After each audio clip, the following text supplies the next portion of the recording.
1978 December 20 കൊൽക്കത്തയിൽ നിന്നും ലക്നൌവിലേക്ക് 132 യാത്രക്കാരുമായി പറന്നുയർന്ന Indian എയർലൈൻസിന്റെ flight 410 hijack ചെയ്യപ്പെട്ടു. 2 ഭീകരർ വിമാനത്തിന്റെ പൈലറ്റുമാർ ഇരിക്കുന്ന കോക്പിറ്റിലേക്ക് അതിക്രമിച്ച് കയറുകയും തുടർന്ന് വിമാനം റാഞ്ചിയതായി അറിയിക്കുകയും ചെയ്തു. വിമാനം ഹൈജാക്ക് ചെയ്യപ്പെട്ടതായും തങ്ങൾ നേപ്പാളിലേക്ക് പറക്കുന്നതായും അറിയിക്കാൻ അവർ എയർലൈൻ ജീവനക്കാരെ ഭീഷണിപ്പെടുത്തി. ഭീകരരുടെ ആവശ്യങ്ങൾ കേട്ട് അധികാരികൾ ഞെട്ടി. 1.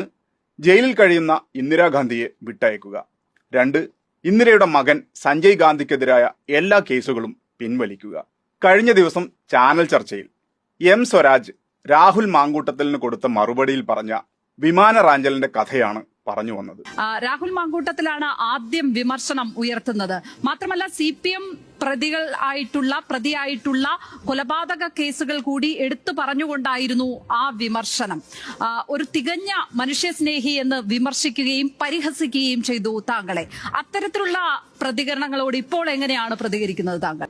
അല്ല, ഞാൻ എന്നെ പരിഹസിക്കുന്നതിനൊന്നും മറുപടി പറയാറില്ല. പരിഹാസമൊക്കെ ഓരോരുത്തരുടെ മാനസികാവസ്ഥയുടെയും നിലവാരത്തിന്റെയും ഒരു ബഹിർസ്ഫുരണമാണ്. അതൊന്നും എന്നെ ബാധിക്കുന്ന കാര്യമല്ല, ഞാൻ മറുപടി പറയാറുമില്ല. പൊതുവെ തന്നെ അല്പത്തരങ്ങളോട് പ്രതികരിക്കാനും മറുപടി പറയാനും ഇഷ്ടപ്പെടാത്ത ഒരാളാണ് ഞാൻ. ഇതൊക്കെ നമ്മുടെ സമൂഹം ശരിയായി തിരിച്ചറിയുന്നുണ്ട്.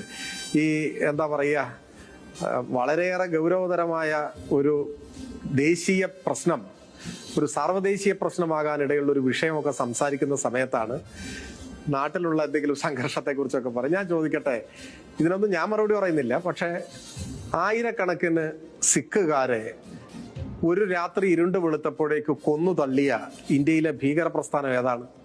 ഞാൻ അങ്ങനെ ഇതിന് മറുപടി പറയാൻ നിന്നാൽ എവിടെ എത്തി നിൽക്കും? രാജ്യത്തിന്റെ ചരിത്രത്തിൽ ആകെ ഒരൊറ്റ രാഷ്ട്രീയ പാർട്ടി മാത്രമേ യാത്രാ വിമാനം റാഞ്ചിയിട്ടുള്ളൂ. അതറിയോ നിങ്ങൾക്ക്?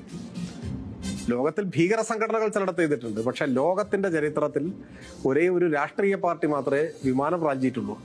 ആ പാർട്ടിയുടെ പേരാണ് കോൺഗ്രസ്. ഇന്ത്യയിൽ വിമാനം റാഞ്ചി ഭീകരത സൃഷ്ടിച്ച ഒരേ ഒരു രാഷ്ട്രീയ പാർട്ടിയേ ഉള്ളൂ. അതാണ് ഇന്ത്യൻ നാഷണൽ കോൺഗ്രസ്. കോൺഗ്രസ് പാർട്ടിയുടെ വിമാന റാഞ്ചൽ കഥ അതൊരു ഒന്നൊന്നര കഥയാണ്. ഇന്ത്യയുടെ ചരിത്രത്തിലെ അസംബന്ധ നാടകമാണ് 1978 ഡിസംബർ 20 അരങ്ങേറിയത്. ദില്ലിയിലെ പാലം എയർപോർട്ടിലേക്ക് ലാൻഡ് ചെയ്യാൻ തയ്യാറെടുത്ത വിമാനമാണ് ആ 2 ഭീകരർ റാഞ്ചിയത്. അപ്രതീക്ഷിതമായി ഉണ്ടായ സംഭവങ്ങൾ കണ്ട് വിമാനത്തിലുണ്ടായിരുന്നവർ പകച്ചിരുന്നു പോയി. എന്ത് ചെയ്യണമെന്നറിയാതെ, എന്താണ് നടക്കുന്നതെന്ന് മനസ്സിലാകാതെ വിറങ്ങലിച്ചു നിന്ന എയർലൈൻ ജീവനക്കാരോട് വിമാനം നേപ്പാളിലേക്ക് തിരിച്ചുവിടാൻ റാഞ്ചികൾ ആവശ്യപ്പെടുന്നു. വിമാനത്തിൽ ഇന്ധനം കുറവാണെന്നും നേപ്പാളിലേക്ക് പോകാൻ സാധിക്കുകയില്ല എന്നും പൈലറ്റുമാർ പറഞ്ഞു. എന്നാൽ ബംഗ്ലാദേശിലേക്ക് പോകണമെന്നായി ഭീകരരുടെ ആവശ്യം. അതും നടക്കില്ലെന്നറിഞ്ഞപ്പോൾ വിമാനം ഉത്തർപ്രദേശിലെ വാരണാസിയിൽ ഇറക്കാനായി ആവശ്യം. വാരണാസി വിമാനത്താവളത്തിലെത്തിയപ്പോൾ തങ്ങളുടെ ആവശ്യം ഭീകരർ വിമാനത്തിനുള്ളിലെ റേഡിയോ വഴി പുറം ലോകത്തെ അറിയിച്ചു. അടിയന്തരാവസ്ഥയ്ക്ക് ശേഷം ജയിലിൽ അടക്കപ്പെട്ട ഇന്ദിരാഗാന്ധിയെ ഉടൻ മോചിപ്പിക്കണം. മകൻ സഞ്ജയ് ഗാന്ധിക്കെതിരെയുള്ള എല്ലാ കേസും പിൻവലിക്കണം. അടിയന്തരാവസ്ഥയ്ക്ക് ശേഷം തെരഞ്ഞെടുപ്പിലൂടെ അധികാരത്തിലെത്തിയ ജനതാ സർക്കാർ രാജിവെക്കണം. ഇതായിരുന്നു അവരുടെ ആവശ്യം. വിമാനം റാഞ്ചിയ ഭീകരവാദികൾ പിടിക്കപ്പെട്ടു. പക്ഷേ പിന്നീട് അവർക്ക് എന്താണ് സംഭവിച്ചതെന്ന് അറിയാമോ? ആരായിരുന്നു വിമാനം റാഞ്ചിയ ആ ഭീകരവാദികൾ? ഉത്തർപ്രദേശിൽ നിന്നുള്ള യൂത്ത് കോൺഗ്രസ് നേതാക്കളായ ഭോലാനാഥ് പാണ്ഡെയും ദേവേന്ദ്ര പാണ്ഡെയുമായിരുന്നു ആ ഭീകരവാദികൾ. കളിത്തോക്കും ക്രിക്കറ്റ് ബോളും ഉപയോഗിച്ചായിരുന്നു അത്രയും സമയം അവർ വിമാനത്തിൽ ഉണ്ടായിരുന്നവരെ ഭയപ്പെടുത്തിക്കൊണ്ടിരുന്നത്. പിറ്റേന്ന് പുലർച്ചെ ഒരു യാത്രക്കാരൻ അവരെ വിദഗ്ധമായി പറ്റിച്ച് വിമാനത്തിൽ നിന്നും പുറത്തേക്കിറങ്ങി.